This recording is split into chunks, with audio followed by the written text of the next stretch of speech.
We've come a long way already in this second part of our journey that we've entitled Unstoppable. We've seen Paul and Barnabas on a missionary journey where they were sent off by the church of Antioch, which becomes kind of the centerpiece of Christianity. Antioch's about 150 miles north of Jerusalem in what is now modern-day Syria. And during a worship service in Acts chapter 13, the people of Antioch are praying and worshiping and fasting, and the Spirit of God falls upon them, and the Spirit announces through a prophetic voice that Paul and Barnabas are to be sent out to do a missionary work. And God was using that church of Antioch in great ways. And one of the reasons why is it had great leadership. Paul and Barnabas were two of the 5 leaders that God had raised up in the church of Antioch. And one of the Sundays in Acts chapter 13, we are told, they're gathered together, they're worshiping and enjoying the favor of God. And God, in that moment of worship, shared prophetically through one of their teachers that it was God's will and plan that Paul and Barnabas get up and head out of Antioch and go on a missionary journey to share the good news of Jesus Christ with all the people that they could come in contact with. They're not told the location or the destination. They are told just to start traveling, and God would meet them where they're at. And they travel from Syria to Cyprus and then up what is Turkey, and they just preach the gospel. And it's an incredible success. Now, that doesn't mean there weren't obstacles and issues. They meet a magician who fights them over doctrine in Cyprus, of which Paul pronounces blindness on the man, and he leaves blind as a result of it. We learn later that John Mark is going to desert them before they head off to Turkey. When they get to Turkey, they got to climb these great mountain peaks to get to the cities that God had called them to. And when they get there, they're received initially as they share the gospel of Jesus Christ. But then after a course of events, as we learned last week in Acts 14, Paul is stoned almost to the point of dying, and yet he gets up, cleans himself off, gets some healing that he needs, and then he goes to other areas and other cities, and he preaches the gospel of Jesus Christ. All of that transpires during this first of 3 missionary journeys that Paul would take, and after all that's said and done, they go back and they kind of follow their footsteps back to Antioch, sharing the good news of Jesus Christ with the churches they had started, and they end back up in the city of Antioch, and that's where chapter 14 ends. Paul and Barnabas have gone back to their home, and what we are told is they are telling of all that God was doing in their lives and how God had opened a door to the Gentiles. And it says that they spent a lot of time there at the end of chapter 14 just enjoying the favor of God's people in that way. And I'm here to tell you that even before we get into the message this morning, that there's a truth that we need to understand from Acts 14 verses 27 and 28. And that truth is, as we gather together, 2 of the things that we should be talking about, and I know there's a lot that we can talk about as Christians, about the football game yesterday, about what our kids are doing, or what's going on at work, or what's happening in our neighborhood. There's a lot of different things that are going on, and they're all good to talk about. But 2 things we see that they spoke about was what God was doing in their life and how God had opened up doors for them to share the good news of Jesus Christ. And I just want to challenge us as a people to make those 2 things priorities in our conversations with one another. Whether here on Sunday morning or in our small groups, that we would spend time telling other believers about what God's doing in our life and how God is uniquely opening up doors for us to share the good news of Jesus Christ with the world around us. And here's the reason why. We are told at the end of Acts 14 that because of this type of testimony, people were encouraged and strengthened. And I want you to know that there will be times, whether it's us or others, where we'll find ourselves discouraged, we'll find ourselves at a weak point, and we need to know that we can continue to fight the good fight and that God's in it. And sometimes we don't feel like God's in our fight, and we need to see that God's in someone else's fight that gives us encouragement and strength to carry on. Well, we are told that they spend time together and they just enjoy the favor of God's people. And I'm so glad to be a part of a church that it is hard to stop you from fellowshipping with one another. It is a good thing to be a part of a church that likes spending time with one another. And Paul and Barnabas love their time in Antioch, but that time comes to an end rather abruptly. Notice in Acts chapter 15, verse 1. So in 28, it says, "And they remained no little time with the disciples, but And I want you, if you will, to take a mental note that some storm clouds start to encircle the church of Antioch. But all the good that was going on, all the encouragement, all the strength that was taking place, it was all great stuff. But what's about to happen is a trial. What is about to enter is an enemy within the church. We have entitled this series Unstoppable. The church in its mission for God is unstoppable because God is behind it. And if God is for us, who can be against us?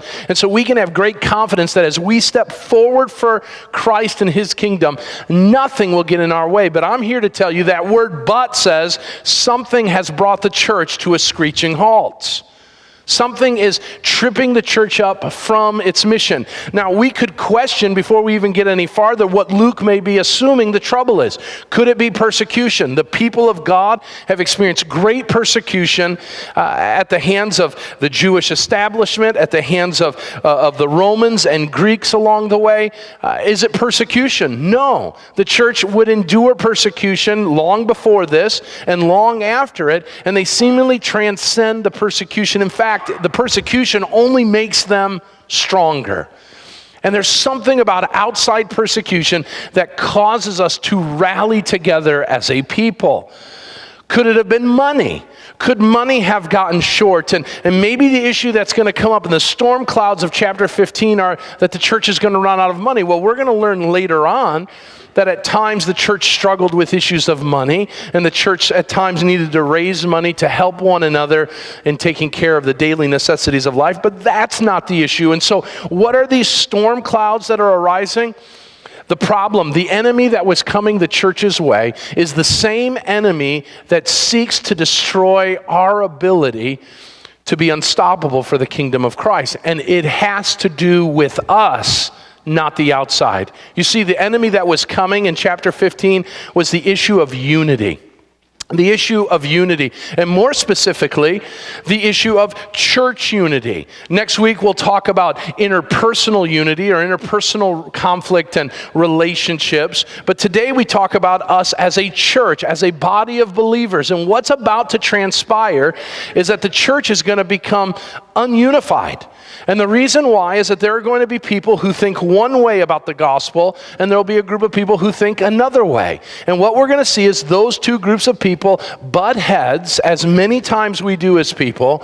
And what we need to do is we need to look at their example and see that what they're going to do is going to help them not only transcend this issue of unity, to be able to find unity amidst different viewpoints, but to then move forward and allow the cause of Jesus Christ to go unhindered.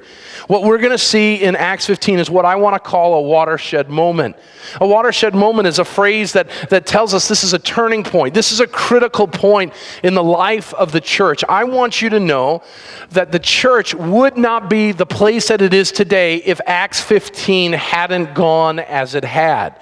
And there have been moments in the church, in the life of this early church, that were moments that set the trajectory for all of their days. This was an important day, and it's one of many. I think there are 5 watershed moments in the book of Acts. Number 1 is just the fact of the resurrection of Jesus Christ. That Jesus Christ was resurrected, and Acts chapter 1 tells us that Jesus spends 40 days with the disciples, teaching and preaching and proclaiming as the risen Savior and Lord. The second watershed moment is the ascension. In Acts chapter 1, we are told that Jesus, after spending 40 days with the disciples, rises up and leaves heaven. You think that was a moment that you wouldn't forget? Jesus is there at one moment, and he's in the clouds the next moment. Here today, and he's gone. And what an amazing sign. That would have been an incredible one. The third one would have been Pentecost. And that day of Pentecost where the disciples are gathered in the upper room and the Spirit of God falls upon them and they are filled with the Holy Spirit. They speak tongues of many languages. And as a result of that, people from all over the known world who are visiting Jerusalem on that Pentecost Sunday find themselves bowing the knee to Jesus Christ and living for Him. That day would change the church. In fact, the church would go from 120 to 3,120 in a matter of 24 hours. God was on the move. The fourth watershed moment in the book of Acts that Luke tells us about is the conversion of a man named Saul of Tarsus, a man who hated the church, a man who wanted to destroy the church. And in a Damascus second, he is brought to his knees as he comes face to face with Jesus Christ. And as a result of that, he is changed forever.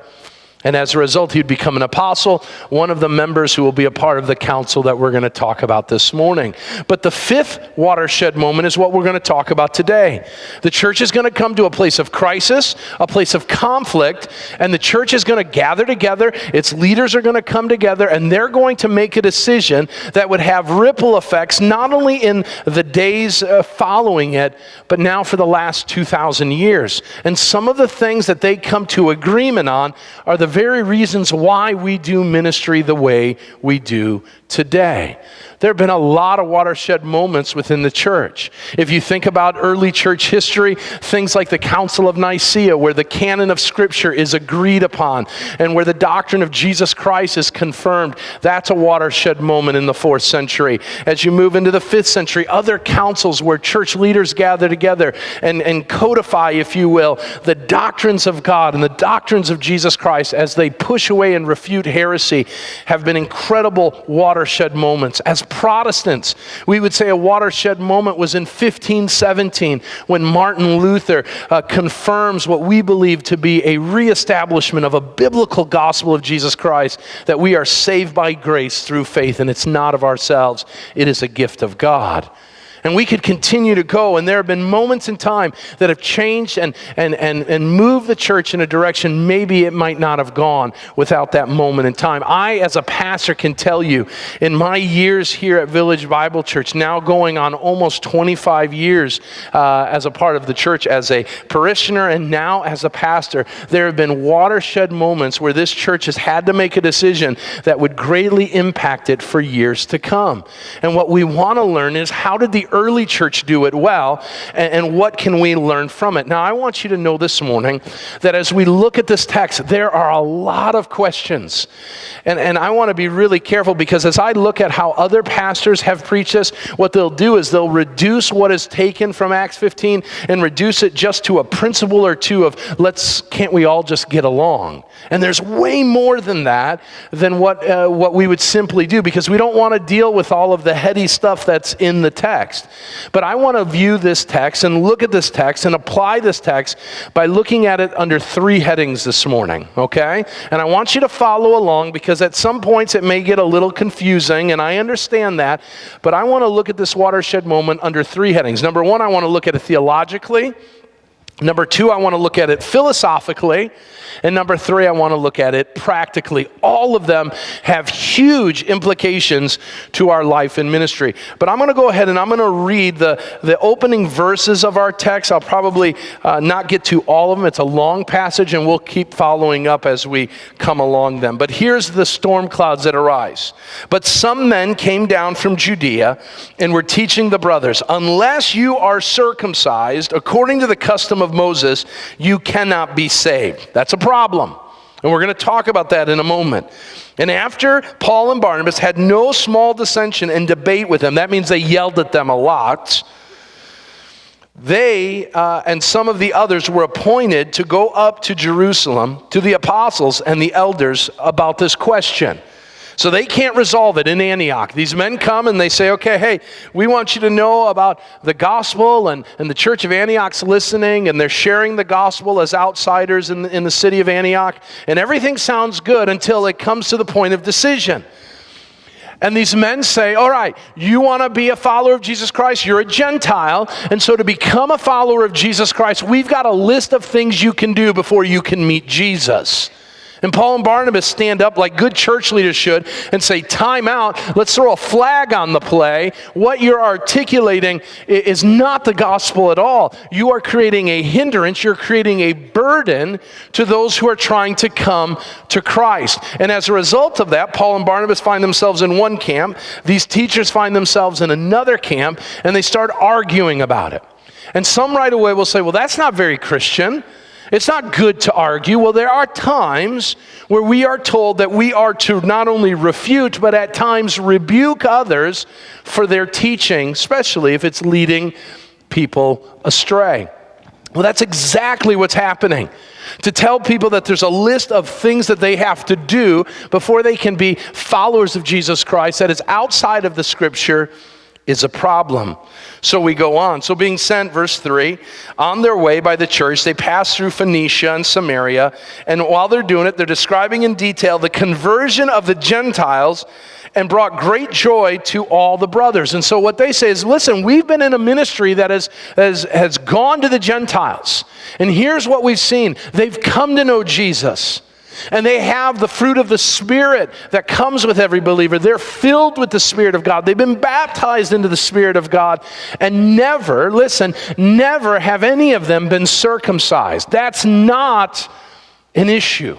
Why are we creating an issue for them? So we go on.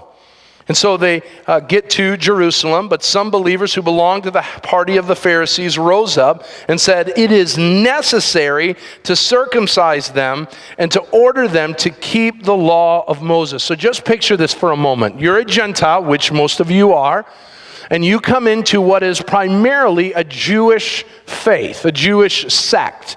And it's a part of Judaism, but it's outside of Judaism because now we are saying as this Jewish sect that Jesus is the Messiah who we were long awaiting. And Jesus now has come, he's fulfilled the law, and if we believe in Jesus, now we can have redemption and reconciliation with the God we've been estranged from.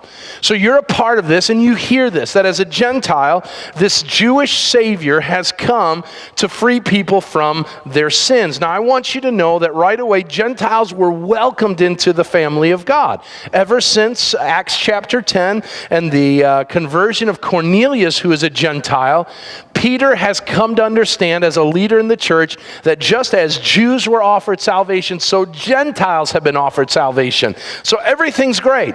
Jews, Gentiles come to Jesus. But what these men are teaching, again, I want you to picture in your mind for a moment, you're a Gentile, and you're going to the new members class of the first church in Antioch. And you go there, and you're listening, and you love Jesus, you love that you can have redemption of your sins, you love reconciliation between you and God, and you want this, and you want to enjoy it, and you're a man sitting in there, and they get to, okay, process of membership. Number one, you need to have an operation. Now, right away, the men fold their legs, and they say, yeah, I don't think so. That was a joke. You should have laughed, okay? The ladies are like, yeah, sounds great, wonderful. Where do I sign up? The men are like, hey, let's take a step back here. Wait a minute. And they said, not only that, you can't be not just a member of our church, that's one thing, but you can't be a follower of Jesus Christ unless you go through this operation. And while you're at it, that's just the chief of one of the more than 600 laws that you've got to follow. And so, by the way, the next 600 pages are all of the rules and regulations that you need to be. And in essence, what they were being told in this new members class is, Gentiles, in order to get to Jesus, you first got to become a Jew. We've got a problem. And it's a problem that has gotten so big and widespread within the church that the church has to gather all of its leaders in Jerusalem. And they've got to address this issue. And the first way they address it is theologically. And the question that they have this morning as they address it theologically is, what does it mean to be saved? This isn't the color of the carpet. This isn't whether we have an organ in the church or not. This isn't about the songs we sing. It isn't about the kids' programs we have. It is nothing like most of the church disputes that happen in our world today. This is a doctrinal issue. And this is a doctrinal issue that is legit. What does it mean to be saved? Do I have to do things? Do I have to be a part of rituals? Do I have to go through sacraments to be a follower of Jesus Christ? Are these some of the preliminary steps that I get to before I get to being a follower of God's? And we have to answer that question. And I want you to know this morning, while circumcision may not be the issue, that the church, and I mean as a whole, has a funny way of bringing in preliminary steps before people can get to Jesus. But let's just theologically understand what the gospel is and it isn't. Well, let me tell you two things that it isn't. Number one, the gospel isn't about what you do, but it's about what God has done. And so maybe you've come here today as a seeker, as one who is looking to investigate the claims of Christ, and you're trying to figure out, okay, what does it mean to be a follower of Jesus Christ? And you have been around in churches, or maybe you've heard people say the way you get to God is that your good outweighs the bad. And so what you need to do is a whole bunch of good things, and the church will show you how to do it, and we'll tell you what those good things are. Show up to church each and every Sunday, be a part of a small group, give to the church, serve in the church, and as you do that, the scales begin to work in your favor. So that when you get to heaven, the response you'll have is, God, yes, I should be a part of your kingdom. Yes, I should be a part of heaven in eternity, because all the good things I've done show you that I'm a good person. The answer in that moment will not be, well, welcome in. The answer will be, well, you aren't a good person. And no matter what you did, there's no way that you will be able to enter into my kingdom on the basis of good works. We are told, for by grace you are saved through faith. It is not of yourself. You and I can't do it. And here's the reason why. We are broken, sinful, flawed individuals who are at war with God in our sinful state. And we cannot do anything. In fact, the prophet Isaiah says, even our most righteous deeds, even the good things we do, are but filthy rags before a holy God. So no matter what good you think you do, all you're doing is piling up filthy rag upon filthy rag upon filthy rag. And so we can't do it. And I don't care what other churches may tell you, there's no amount of good works that will ever get you into heaven. And here's the reason why. To think that your good works will get you into heaven, number one, is an overestimation of your good works, that they're actually good. Number two, it's an underestimation of how sinful you really are, and I am as well. And number three, the power of the cross that was needed to redeem us and reconcile us from our sinful state and to enter us into a right relationship with God. So if you have any part of your salvation that you say, this is mine, you're dead wrong. You're dead wrong, and you've bought into a doctrine that the Apostle Paul later would say is a doctrine of demons. This is a big problem. And yet we do that. Unless you're baptized, you won't be in heaven. Unless you are part of a church, you won't be in heaven. Unless you're perfect attendance and all of these different things. Circumcision may not be the issue today, but we add all of these things that I do. I want to remind you, when Jesus died on the cross for our sins, he uttered the words, "It is finished," not "now it's your turn." And so we need to remember that. God didn't hand off the baton of our salvation and saying, well, I got you 3/4 of the way, now you finish the job. God said, it is finished. It's done. I've taken care of everything that I need to, so that by our believing and our trusting and our throwing ourselves at the mercy of God, we might receive grace in our time of need. It's not about what you do. It's about what God has done. Amen? Number two, notice that change, the second thing the gospel isn't change, then come to Jesus, but come to Jesus and be changed. And we turn this thing around theologically. When the men say, listen, you can be a follower of Jesus Christ, just first knock down these 614 laws, then you can come. In essence, what they're saying is, Gentiles, you're free to come. Come one, come all. You know, by saying that, they're not racists. They're rule followers. And so what they say is, come. Every Gentile that wants to come, you come. But here's the thing. Before you get the membership badge, you got to do some things. Clean yourself up. The way you eat is wrong. The way you worship is wrong. The way you do things is wrong. And so we need you to clean all those things up. And we need to see that. And chiefly, Probably the most painful of the regulations is we need you men to be circumcised. We need to really know you mean it before we give you an affirmation that you're a part of the people of God. I want you to tell you right away that if you're a seeker looking to understand and know the things of God, and you find yourself right now not as a follower of Jesus Christ, you don't have to change a thing at this point. There's nothing to change. You come to Jesus as you are. You come, you don't clean yourself up. God doesn't require that. Why? Because you couldn't clean yourself up anyway. That's like you and I having muddied hands and trying to say, well, I'm going to clean myself up by, I got some wrinkles here. And every time we do it, we just make ourselves dirtier and dirtier. Well, our sin is so prevalent and so rampant in our lives that no amount of change is going to help things. And that's why I love the ministry of Jesus. Because what we see in Jesus is Jesus meets people where they're at. He doesn't stand from afar and say, fix your problem, fix your situation, and then come to me when you've got everything all tied up in a nice bow. He goes, how about the woman at the well? She's in her sin, and he meets her there. How about the woman caught in adultery in John chapter 8? He meets her there. Amidst her sin, he's there. How about Zacchaeus?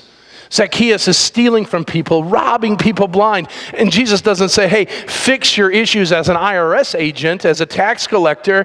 He says, hey, I'm going to come to your house, and I'm going to dine with you, and I'm going to meet you where you're at. I want you to know that the greatest pushback that the Pharisees gave Jesus had to do with him meeting people where they're at and not waiting for them to change. And I want you to know that every time we see a miracle, a physical miracle that takes place, someone is blind, they're given the ability to see, some are lame, they're given the ability to walk. All of those are not just pictures of God's power in our lives, but they symbolically tell us that you and I who are unable to fix our issue, it is Jesus who meets us in our disability, who meets us in our place of pain or sorrow, and it is him and him alone who moves us and allows us to grow and change. So when does the change take place? Listen, the change takes place after you meet Jesus, not before you meet Jesus. And the change isn't, well, now that I've met Jesus, I got to do this, and this. The change is because Jesus has met me where I'm at, I no longer am the same. I've been changed. So theologically, what does it mean to be saved? It means you and I can do nothing. The Apostle Paul makes it clear, and I'll just share it again, Ephesians 2, 8, and 9. For by grace, God's unmerited favor, you are saved through faith. It's not of yourselves. It is a gift of God, not by works that any of us could boast. And when we add even one thing, one iota to the gospel message, we have ruined it thoroughly and completely. It is by God's grace through faith alone. And here's what the men say. We've got to fix this. We've got to address this error in the church. And so how do they do it? They go to the church leaders and they have a discussion with regards to it. Now notice second, we have to deal with the issue philosophically. And what I mean by that is, okay, now that we understand that it isn't circumcision that saves us. And just to fast forward, because I haven't gotten that far in the text, if you look at verse 19 after discussion, and we'll get to the discussion here in a moment, in verse 19, they come to the right theological place. James says, therefore, my judgment is that we should not trouble those of the Gentiles who turn to God. We're not going to force them to be circumcised. Later on, it says that it seemed, let's see here, verse 27, it says, we have therefore sent Judas and Silas, who themselves will tell you the same things by word of mouth. For it has seemed good, verse 28, to the Holy Spirit and to us to lay on you no greater burden than these requirements. And we'll talk about that in a moment. So what's off the table because of the Jerusalem Council is the issue of circumcision. You don't have to follow the Mosaic law to be saved.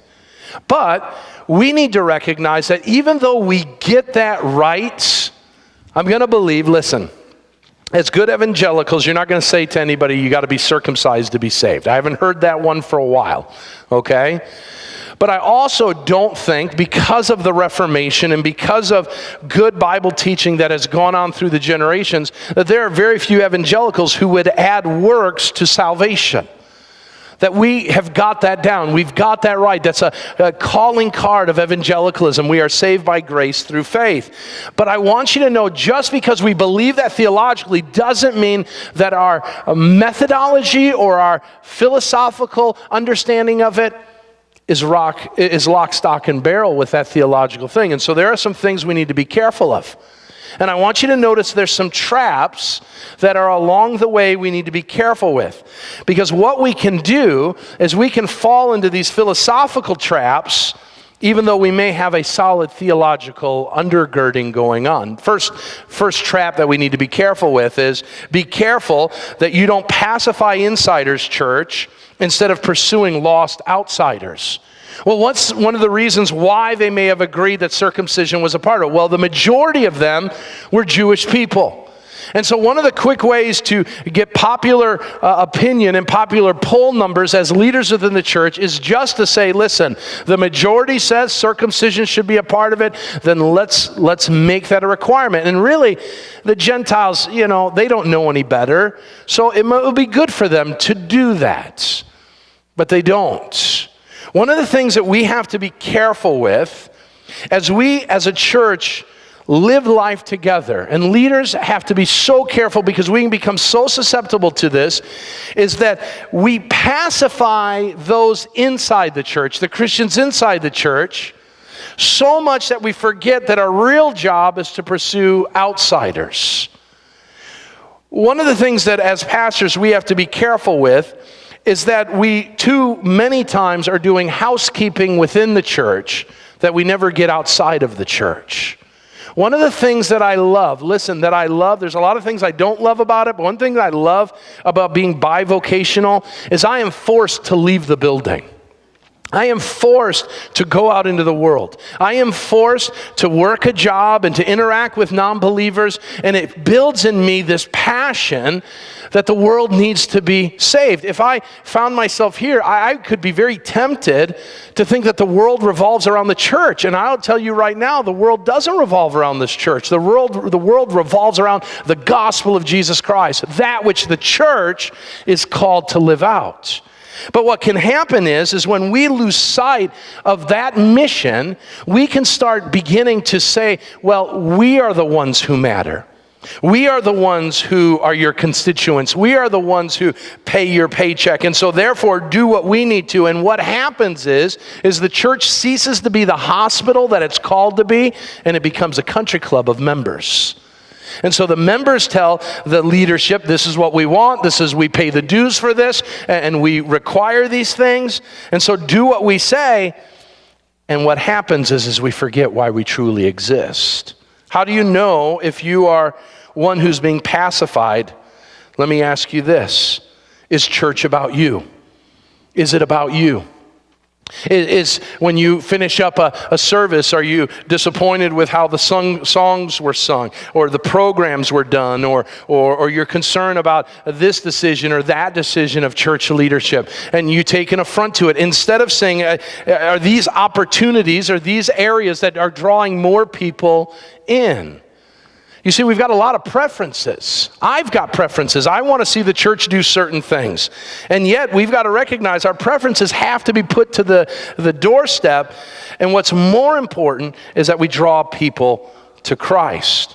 Do you find yourself complaining more about the things we do instead of caring about the people we can reach? We need to be so very careful of this, no matter if you're the pastor or a parishioner. Number two thing we need to be careful with is once we've gotten beyond pacifying people, we need to recognize that being something is different than simply doing something. And what we need to do is we need to stop thinking that religious activity makes me a believer. It's no different than me going into water and thinking I'm a fish.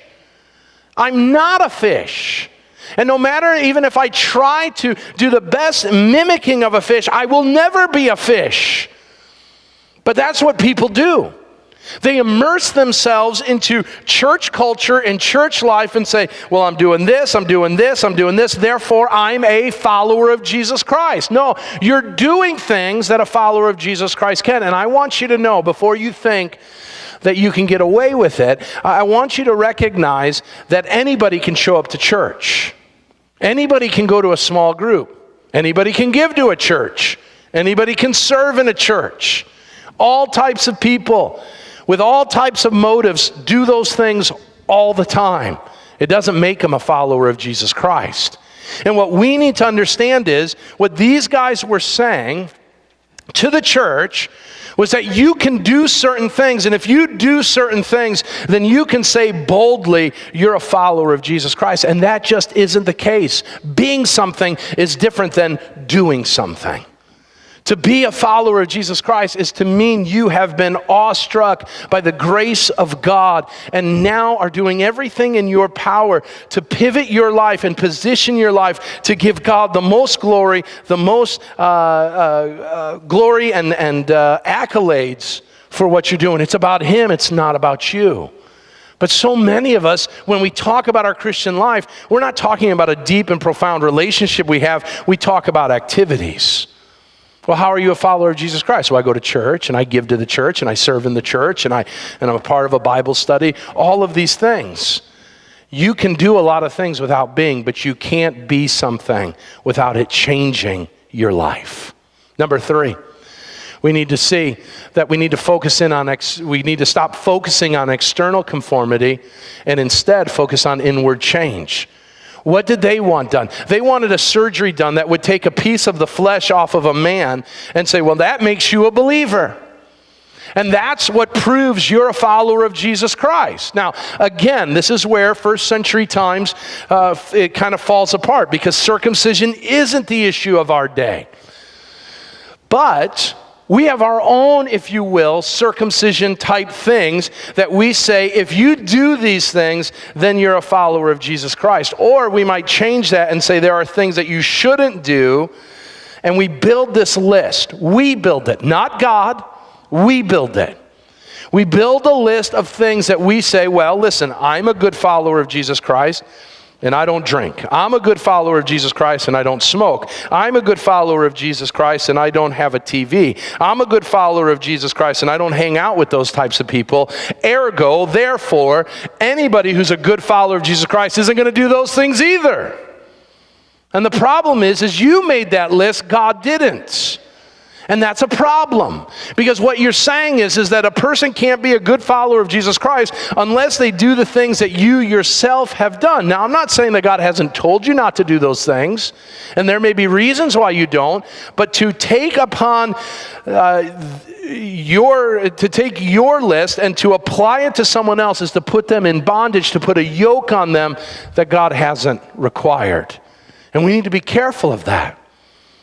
We need to be careful. And I will tell you, growing up in the church, our lists change. Our lists change. The things that we used to get all worked up about, we don't get worked up about as much anymore. Why? Because we're fickle, we're subjective. And so the things, I remember we had a lady in our church that called out my younger brother because he had a spiked haircut. And she said that hair's of the devil. And then it was long hair. Well, Jesus doesn't like long hair. He likes the crew cut. And so we had all these pictures of crew cut Jesus. Then it was earrings. Then it was tattoos. And then it was drinking and dancing and all these things. And we keep moving the goalposts because we come up with these things. And what we are learning from this text is we need to go to God's word and we need to ask the question, God, what does it mean to be a good follower of Jesus Christ? Not man-made regulations, not man's decisions, but what is it? Now that doesn't mean we all need to get earrings. It doesn't mean that we all need to have long hair. It doesn't mean we all need to go dancing. It doesn't mean we all have to open up a beer from time to time. But what it means is don't create external conformity as your list of what makes a person a follower of Jesus Christ or not. All you're doing is creating hurdles of man-made that you've made, not God. Number 4. Trap number 4. Be careful when you elevate your liberty over others' liability. So again, let's fast forward. So what is articulated? Circumcision and the law of Moses is not binding on the Gentiles. That's the confirmation they come up with. And we'll see why in a moment, because Peter's going to talk, Paul and Barnabas are going to talk, and James are going to talk here in a moment. We'll see what they say. And they come to this agreement that the church isn't going to require Gentiles to do these things. But what they do say is, listen, all of these 600 laws are you don't have to be bound to them anymore. But what he goes on and says, notice what James says in verse 19. Therefore, my judgment is that we should not trouble those of the Gentiles who turn to God, but should write to them to abstain. So there's a couple things we want you to abstain from. Things polluted by idols, from sexual immorality, and from what has been strangled, and from blood. And right away you're like, what? What's this list? Okay, I get idols, I get sexual immorality, but strangled and blood. Doesn't make any sense. And a lot of it doesn't make a lot of sense. But let me bring some clarity to what's going on, because there's an important truth that is there. Number one, write this down next to that point. James speaks from Leviticus 17 and 18. Leviticus 17 and 18. And he addresses, as is written down, exactly, almost word for word, what Leviticus 17 and 18 says. And he says, all right, you don't have to follow the whole law, but there are some things that we would ask you to do, not for the sake of salvation, but for the sake of fellowship. Now, I want you to know, and I just want to be honest with you, that commentators and scholars are all over the place on why they chose these four. And none of them who have any kind of real weight behind their names would ever say that they know the exact reason why. It's all speculation. And the struggle is why does he choose the four that he does? It seems like 3 of the 4 are ceremonial issues, and the 4th one, sexual immorality, is a moral issue. Why would he put a moral issue into a ceremonial one? Are these the only 4 they got to keep? So if one of the Gentiles murders another Gentile, it's not a problem? Well, you said I didn't have to abstain from that.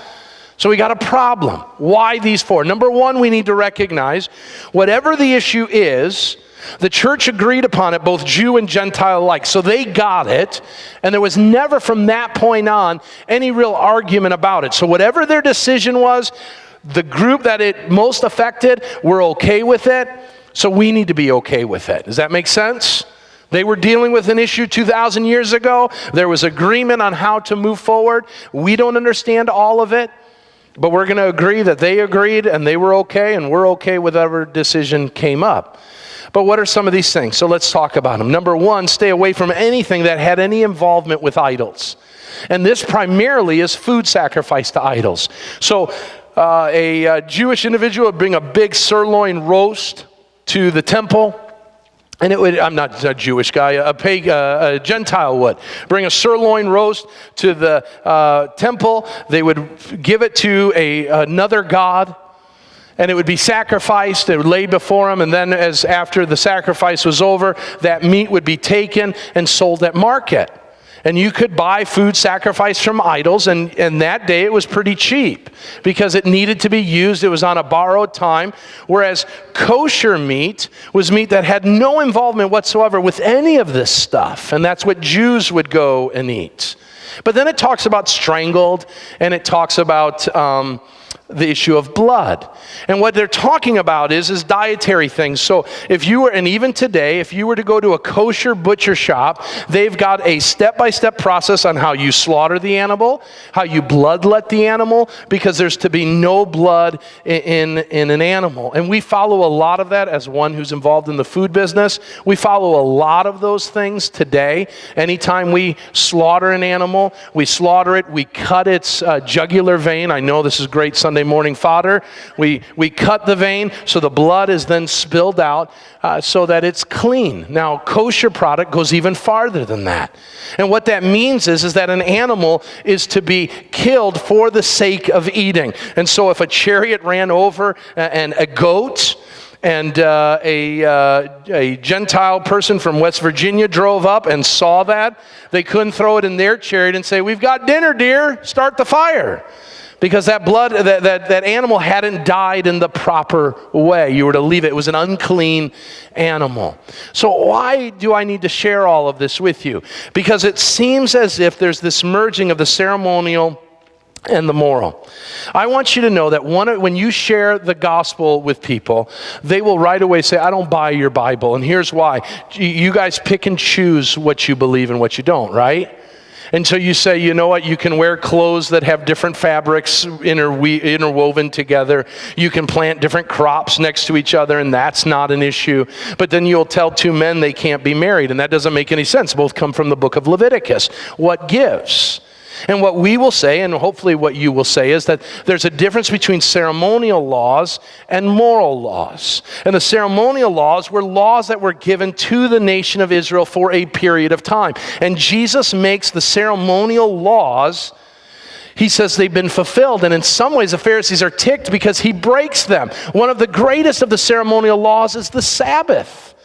And while we can still strive to keep the Sabbath holy, he says that Sabbath was made for the man, not man for the Sabbath. He reorders it, this ceremonial nature of the law. But there's also moral laws.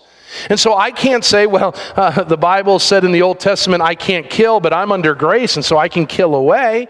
No, because the moral code of the scriptures, it wasn't just for the Jews, but it was for Jew and Gentile. It wasn't just for the people of God in the Old Testament times, but it was for the people of God of all times. And so we do separate the ceremonial from the moral. So here's the struggle we've got with this text. And I know some of you are lost already. Here's what I would say with regards to it. Number one, when it brings up sexual immorality, it is probably addressing a ceremonial uncleanness, not a moral one. And the best thing that we can come up with is that what it probably meant was Gentiles were given to, even Christian Gentiles were given to being married to people close in kin. That was something that was a part of it. And in Leviticus 18 it says, listen, here are all the relatives you can't be married to. You can't do this. And now why would these four things be brought up? Here's the reason why. Because the Gentiles, while they had liberty, shouldn't allow their liberty to cause the Jews in their midst to become offended. And so what is being pressed here is an issue that still rings true to us today. Don't let your liberties in Christ, what God has allowed you freely to do, to trump it hurting other people. So let me give you an example. Probably the best one that I can think of is the issue of alcohol. Nowhere in the Bible does it ever prohibit alcohol from being consumed by Christians. Some of you are like, whoo, and others are like, what? Okay. Nowhere does it say that. Now, what does it say? That we shouldn't get drunk. And there's a fine line there, brothers and sisters. And so now the people that are drinking are like, oh boy, now I'm starting to feel it. And others that don't drink are like, yeah, tell them, all right? But nowhere does it say it. And our church doesn't say it's a sin. Nowhere in our membership thing do we say, oh, by the way, to be a part of our church, you can't drink.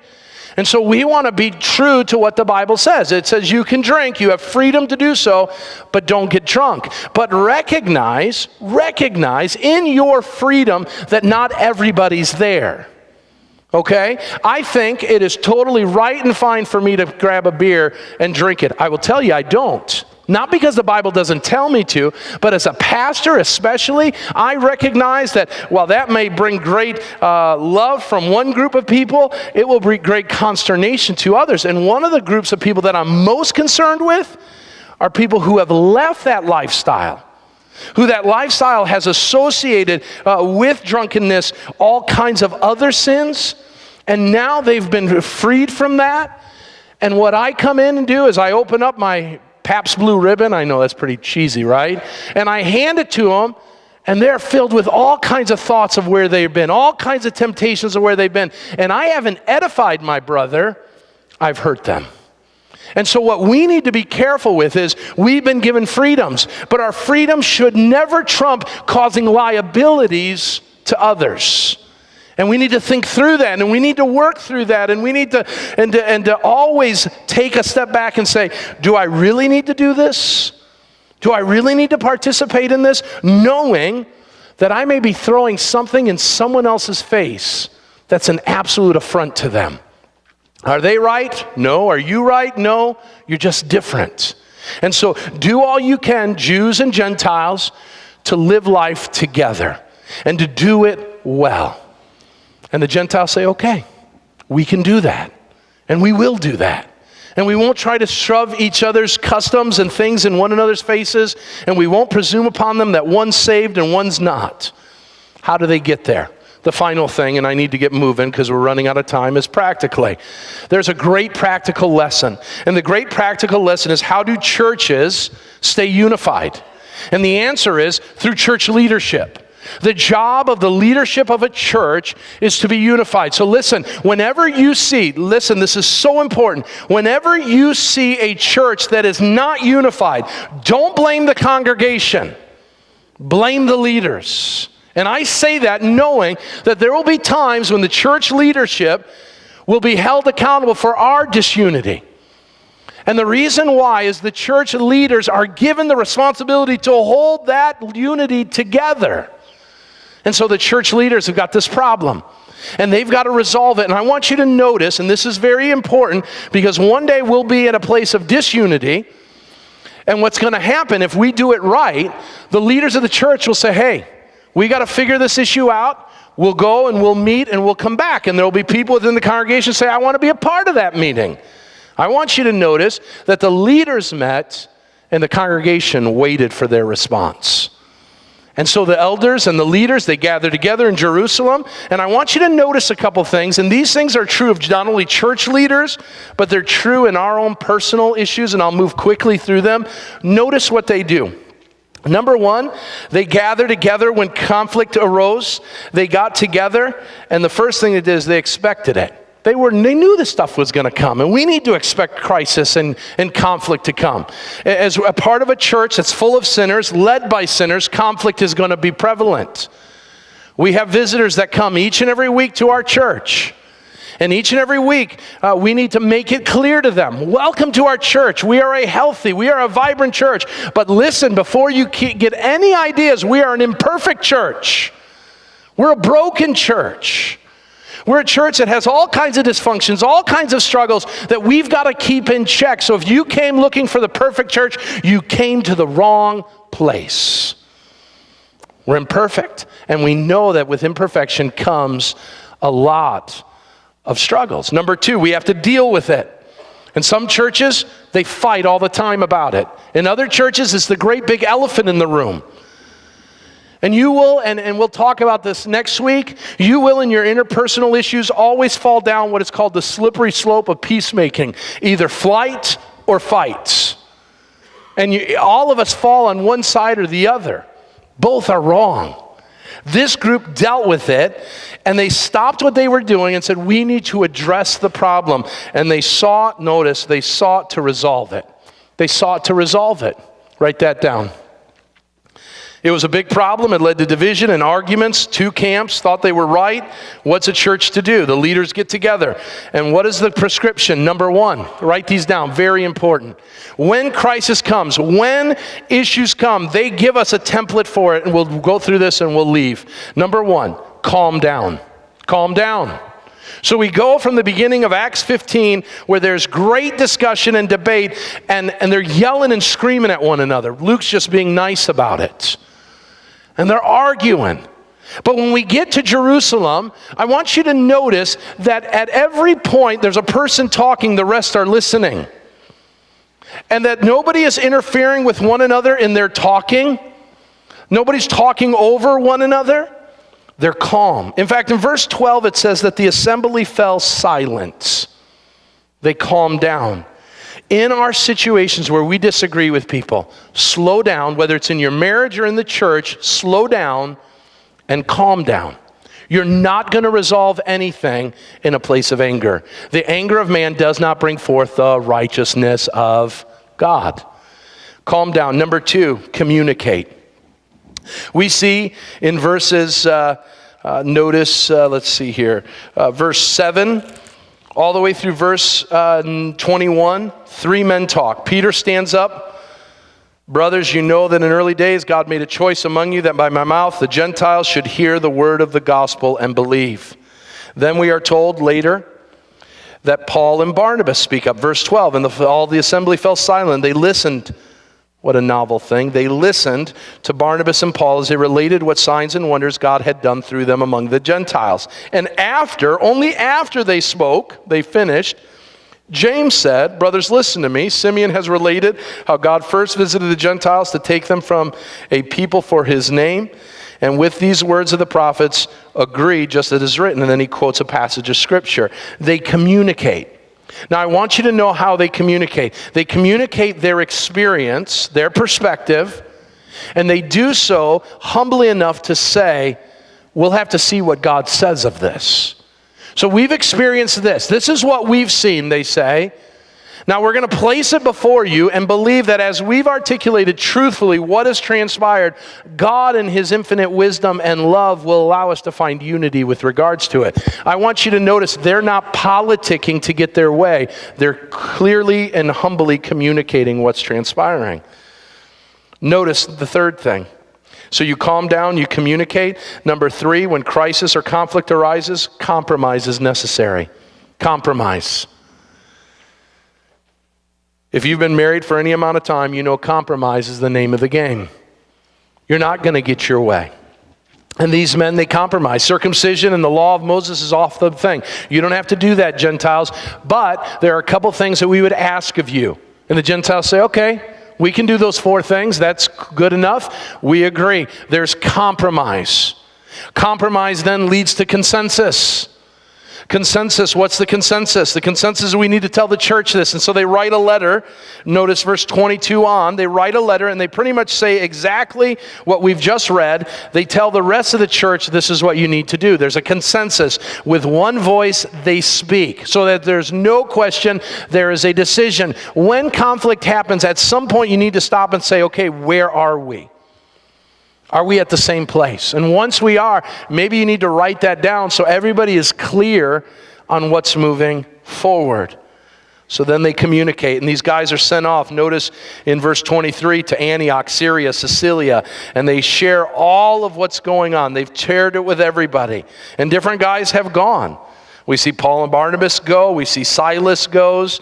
Others as well are sent off to tell people what's going on. Judas is another one, it tells us in verse 32. And what happens when they hear it? They're encouraged and they're strengthened and they rejoice. What is the job of the church? The job of the church is to celebrate the unity that the leaders lead the church to. And they celebrate. And this is what we need to do when trials and troubles come our way as a church. And I will tell you, it is easier said than done. Easy to preach, hard to live. And yet this is where we need to get to. And so here we have this crisis that the church has to address. The church isn't going to move forward. And I will tell you the greatest thing, listen, the greatest issue that the church will face in the days to come will not be problems from the outside. It'll be the problems from within. Very rarely have I ever heard of a church in America that has shut down because of protesters from the outside. But how many churches do we know that have fallen apart because of problems from within? And Acts 15 serves as a template to help us to address our problems theologically, to address them philosophically, and to address them practically. And when we do that humbly and we follow the leaders as they are called to carry that responsibility, we will watch God knock down obstacle upon obstacle, enemy upon enemy, even if it comes from within us, not outside of us. And that's what we need to do because we want this mission. And we want to be a part of this mission that is unstoppable. And we need to pray to that end. So let's pray. Father God, we come before you and we thank you for your word this morning. And I thank you for a difficult passage, a lengthy passage, one that has a lot of heady stuff in it, Lord. I can understand where it might be difficult for some of my hearers to understand what to fully grasp with regards to it. But I pray, Lord, by your Spirit, that you would continue to teach and illuminate what has been shared before them, what they've seen with their own eyes. And Lord, teach us what it means to do ministry together. Teach us what it means to be right on the gospel. And if we're mixing other stuff with it, Lord, let us put those things away. And let us preach only by your grace and through faith alone can one be saved. And Lord, whatever hindrances we put before people, whether before they come to know Christ or as they come to Christ. Lord, let us never do anything that will keep people from you, even if we think it's good for them. And finally, Lord, I pray for our leaders. I pray, Lord, as they deal with issues and struggles and trials and crises that come, that they would do so wisely. Give them wisdom. Lord, I'm thankful for now the 20 men who serve as elders at the Sugar Grove campus now, Lord, and what you're doing. Lord, as we're going to be affirming new elders to the mix, Lord, I pray that you would bring on good men, and that they would be humble and be led by your Spirit, so when these types of issues come, they can lead the church well. Lord, we need your strength. We don't want to do this mission apart from you. So Lord, I ask that you would allow us to keep the unity of the Spirit through the bond of peace. Give us that grace so that we can continue the work you've called us to. Now, Lord, send us off into the mission field you've given us, and I ask for your grace and your mercy and your strength to accomplish the task so that we can come back next week and speak of what you've done in our lives and the open doors you've created so that your gospel can go forth through us. We love you and give you the glory and all the accolades that come with it. And we praise you for it. And it's in Christ's name we pray. And all God's people said, amen.